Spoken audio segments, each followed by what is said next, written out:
আমি তোমাদেরকে করে দেখাবো একদম street style chicken egg role.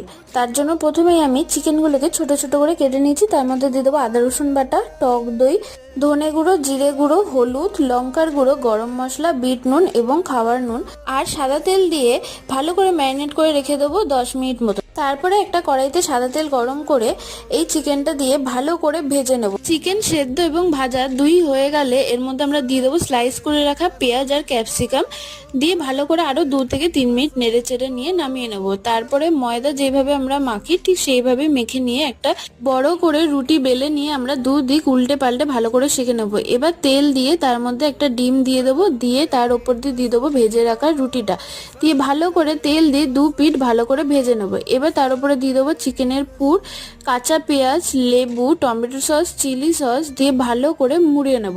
ব্যাস, তাহলেই তৈরি হয়ে গেল আমাদের street style chicken egg roll. Thank you.